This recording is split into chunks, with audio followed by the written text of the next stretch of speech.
What if I told you that breaking the opening principles of chess could actually lead to a brilliant victory? In the game we analyze today, the future world champion Alexander Alekhine moves his queen 4 times and his knight 3 times in the first 11 moves. Something that would usually lead to a disaster. Traditional opening principles emphasize quick development, king safety, and avoiding unnecessary moves. But in this game, Alekhine goes against all this and wins a brilliancy prize. So, knowing when to break the rules is essential in chess, and that's exactly what we will learn in this video. So, let's dive in. Alekhine starts with d4 and his opponent Heinrich Wolf plays d5. After knight f3, Wolf immediately attacks the center. Alekhine does the same. Now black could have transposed into the Tarrasch defense by playing e6. Instead he captures on d4, which is also perfectly playable. Alekhine does the same, and after knight f6 we get a symmetrical position.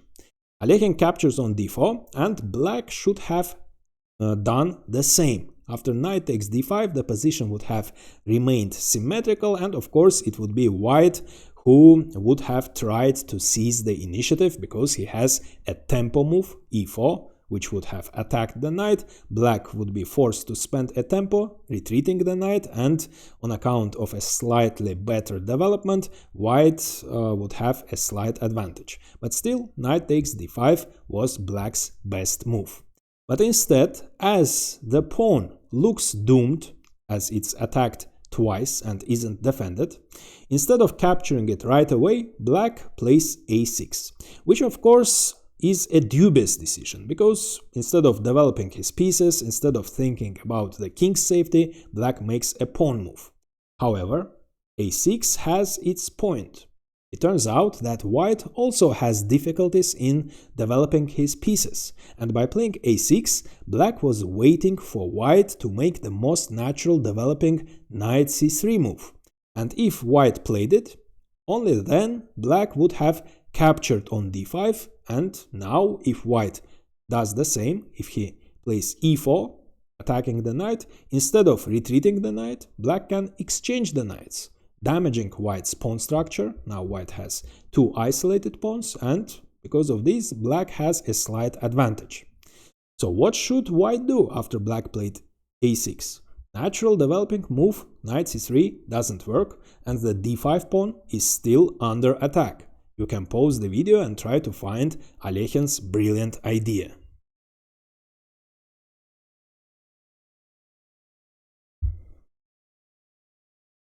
The d5 pawn is weak on the one hand. On the other hand, it's a very important, strong pawn. It puts pressure on black's position, restricting him, preventing him from developing his queenside because knight c6 is impossible.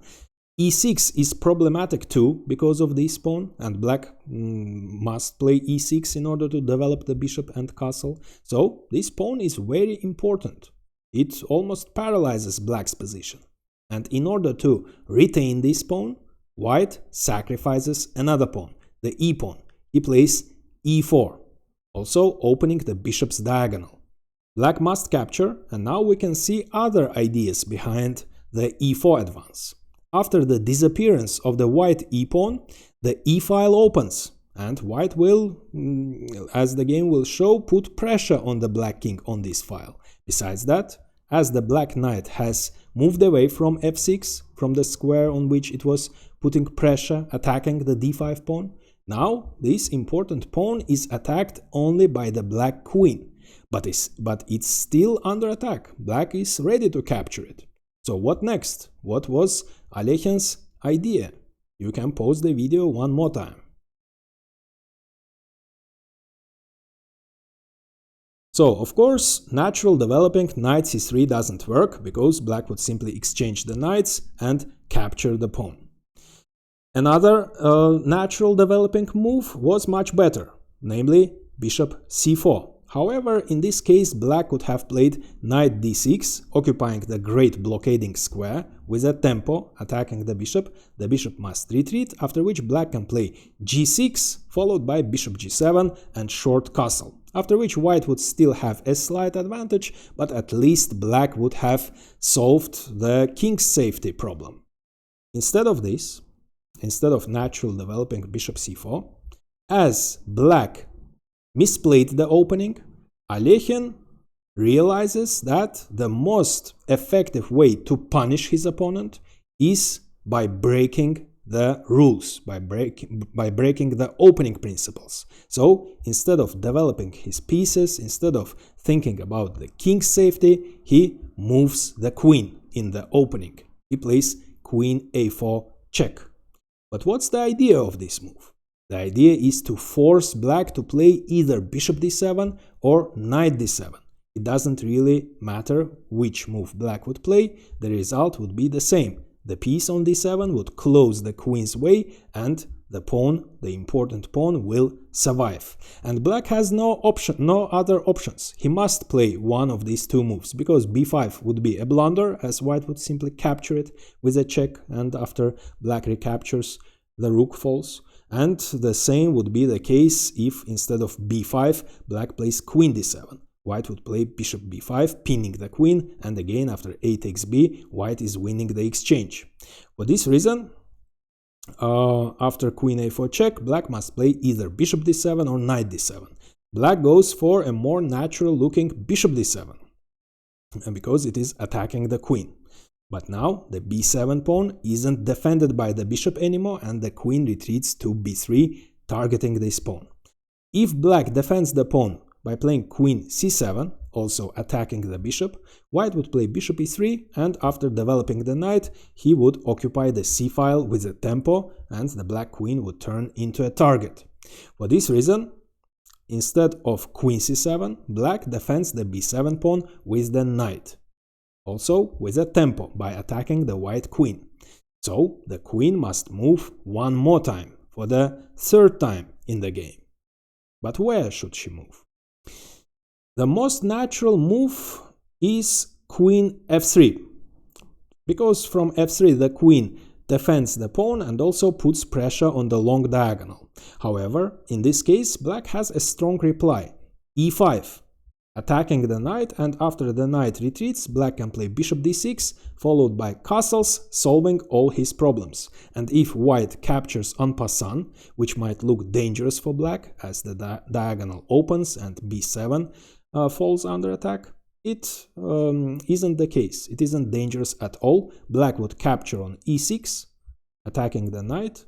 It might seem that the pawn isn't defended by the knight anymore, but after knight takes e6, bishop takes e6, white cannot really capture this pawn. That would be a terrible blunder, because black plays bishop d5 and the white queen doesn't have any squares to move, and in order to save her, white must give up the piece. Bishop b5 check would be the only move, and white saves the queen but loses the bishop. And the same would be the case if the white queen, instead of moving to f3, moves to, let's say, c4, c3 or c2, it doesn't really matter, black would still play e5. So Alekhine makes another counterintuitive move. He moves his queen to e3, from which the square on which the queen is closing the bishop's diagonal, but she is preventing the e5 advance, as she would simply capture this pawn. And also, black cannot make another natural move, e6, because the pressure on the e-file would be very unpleasant. The e6 pawn would fall under attack. In this case, white, let's say, he can play knight c3, for example, and after bishop e7, black is ready to castle, but white can kick the knight out of c5 from the square on which it is defending the e6 pawn, and after the knight retreats, the pawn would be attacked 3 times, while it's defended only twice, and by capturing on e6, white would get a big advantage. For this reason, after queen e3, as e6 doesn't work, black plays g6, and he is ready to play bishop g7 and short castle. But Alekhine finds an original way to prevent this and to keep the black king in the center. And you can pause the video and try to find it too.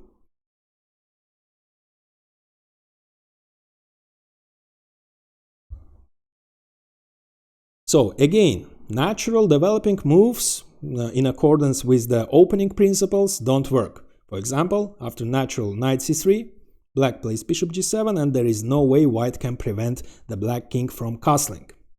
If instead of knight c3, white plays queen e5, it's true, he is targeting the rook, preventing bishop g7, but black can play f6, which of course weakens his king side a little bit, but after the queen retreats, black still can play bishop g7, followed by castling. So Alekhine finds a brilliant idea. Again, the most effective way to punish black for his inaccurate play in the opening is by breaking the opening principles. Instead of developing his pieces, instead of castling, after moving his queen 3 times, Alekhine moves the already developed knight, which has made already 2 moves. So he moves it for the 3rd time, knight f3. But this move has the idea. That's the most effective way to exploit the fact that the black rook is unguarded and the knight is also unguarded. So it comes with a tempo. Besides that, now that this diagonal is open, the rook will fall under attack. So black must defend the knight. He plays queen c7, and now we can see Alekhine's idea. He plays queen c3, creating 2 threats, not only attacking the rook, but also pinning the knight and threatening to win it by playing b4. For this reason, black cannot play f6. After b4, he would lose his knight. The knight cannot move anywhere because the queen would fall. The only square is e6, but in this case, white simply wins this knight. So after Alekhine played queen c3, the only move to parry both of these threats is rook g8, saving the rook. But that means now the black king will not castle kingside, and he will stay in the center, turning into the target of attack. But by playing rook g8, black also parried the 2nd threat, the b4 threat, because now, of course, white cannot play b4 as it would have exposed this diagonal. It would be catastrophically weakened, and black would play bishop g7. And after the queen cannot capture on c5 because the rook would fall, and the only move would be knight d4. But in this case, black would have exchanged, and then he has a strong move, knight d3 check, also attacking the bishop. So white cannot capture the knight with the bishop, as after queen takes c1 check, he is losing the rook.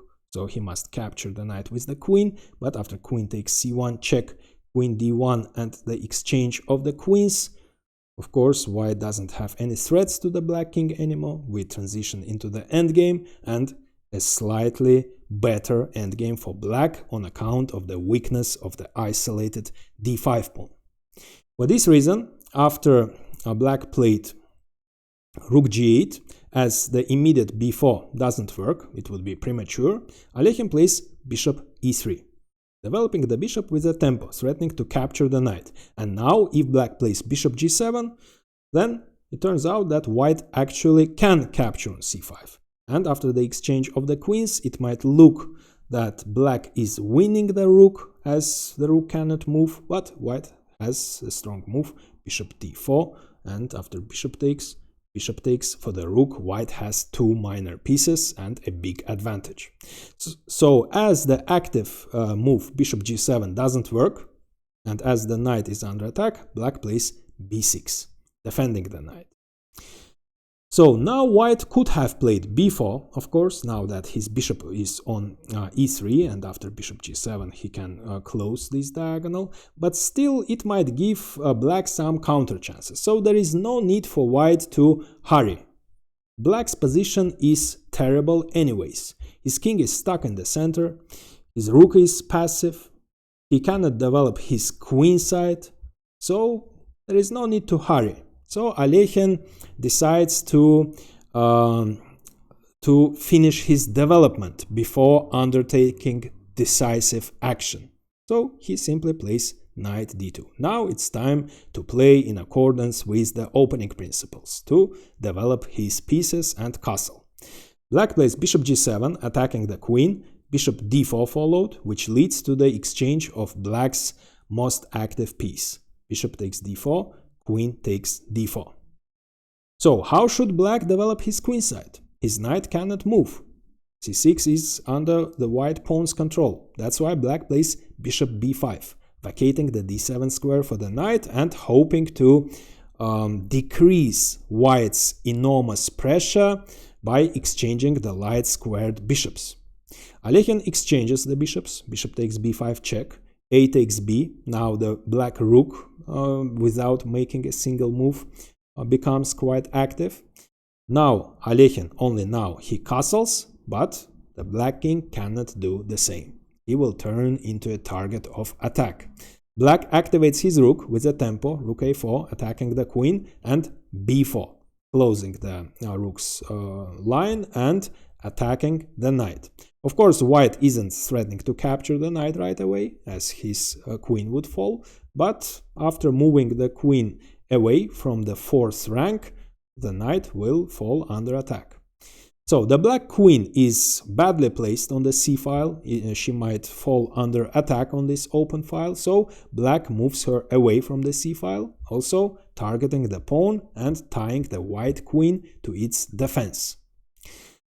The white queen is also tied to the defense of the b4 pawn, so Alekhine isn't in a hurry. He plays a3, defending the pawn. Now his queen doesn't need to keep an eye on this pawn.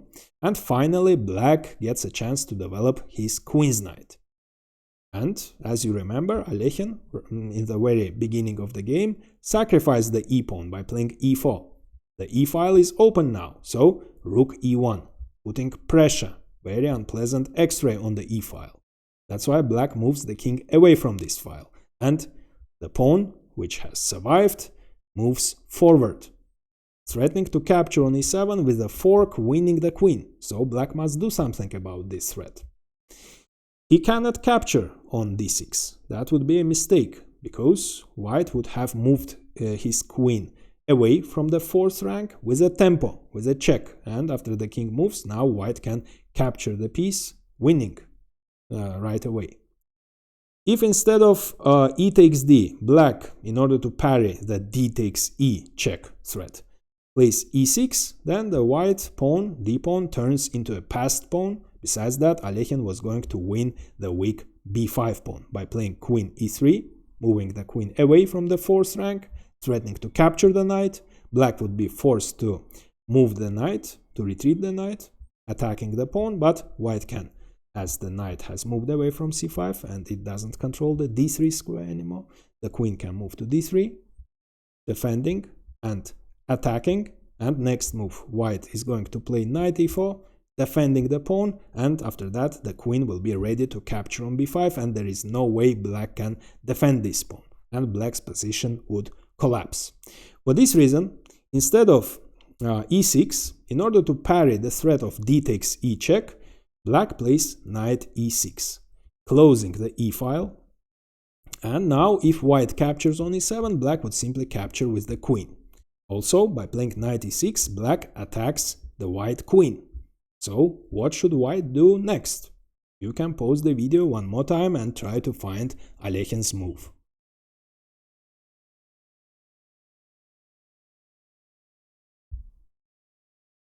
In order to destroy black's kingside and initiate an attack on the black king, Alekhine sacrifices the exchange, also removing black's best piece.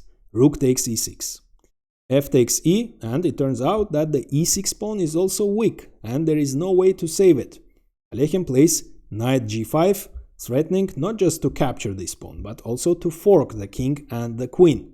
That's why queen b8, also attacking the pawn. Knight takes e6 check followed, king f7 attacking the knight returns to g5 with a check. Now if the king moves to e8, he would fall under even more terrible attack. After rook e1, there is no way to defend against rook takes e7 check. That's why the king moves to f8. But now queen d5, threatening checkmate in 1. How should black parry this threat? If queen e8, the knight invades the e6 square with a check. The only move is king f7, and after knight c7, discovered check, black is losing the queen. For this reason, the only way to parry the threat of the checkmate in one is rook g7.